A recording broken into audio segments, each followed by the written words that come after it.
Oh, hi. Sorry, I was caught up in my book. I'm reading a mystery right now. I love mysteries. I like mystery books. I like mystery movies. I like mysteries on television. I always have a good mystery book. When I was growing up, the big mystery books of my generation were Nancy Drew and the Hardy Boys. But my favorite mystery book was Encyclopedia Brown. Encyclopedia Brown was a boy in a neighborhood that solved crimes. And he was always so smart. It was like he had an encyclopedia up here. Anyway, I liked it. I think when I get done this mystery, though, maybe I'll pick up this one and start reading it. What's that? This isn't a mystery? Oh, it's the Bible. And I have to confess, sometimes it seems like a bit of a mystery to me. Sometimes I'm reading the Bible and I have to admit I don't understand everything in here. I'm not always sure what God is trying to tell me by what is written in the Bible. I wonder if that is why I was thinking of today's Bible story. It's the story about disciples on the road to Emmaus. And this is a picture of the road to Emmaus. Emmaus was a village about, a 2 or 3 hour walk from Jerusalem in those days. And this is an artist's drawing of what he thought the road to Emmaus might look like. Well, we go back in time to when Jesus had just been resurrected from the dead. It was just after Easter, and remember last week we talked about Jesus starting to appear to his disciples.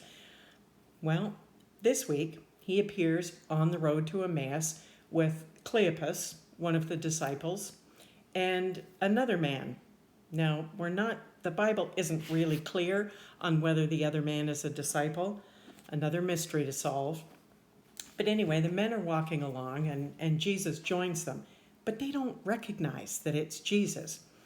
And they're really confused because Jesus doesn't appear to know what's happened in Jerusalem and the area over the last few days.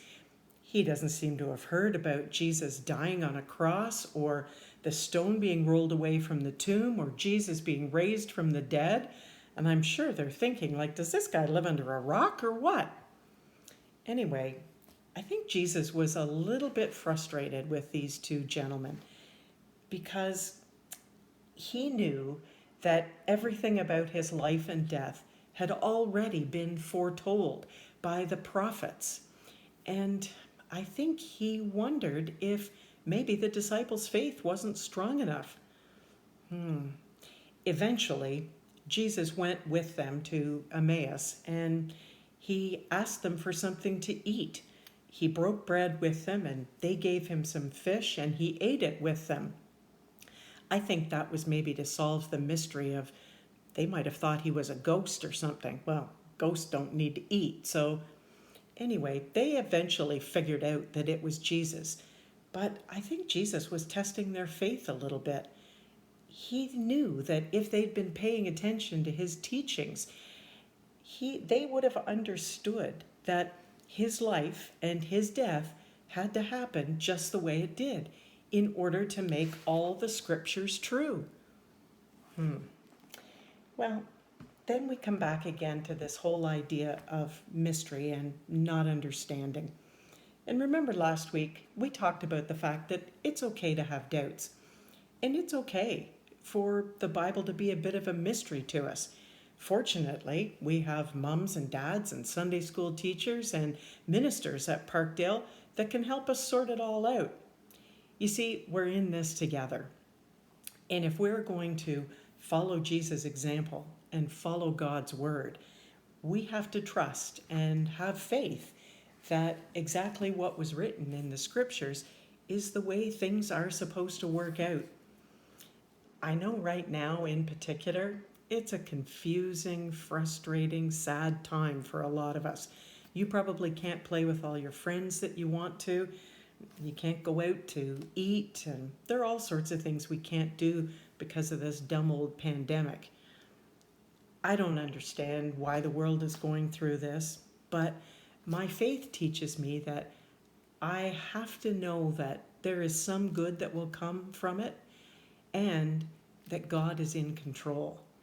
And that lets me live every day with hope and with faith and with the ability to question when I need to.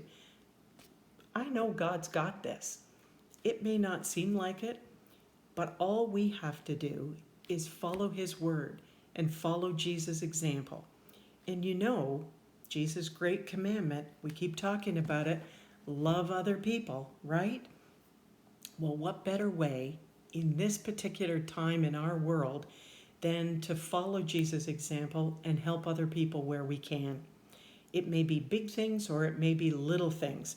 God doesn't care. He just wants us to make that effort. I think we can do that this week. We'll take the mystery out of our own world a little bit.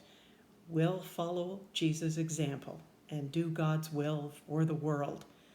And it'll be a better place. At least it will be for us.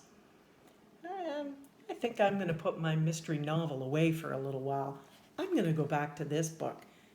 It really caught my attention, and I have some things I need to figure out. So I'll see you next week. Take care, everybody. Bye-bye.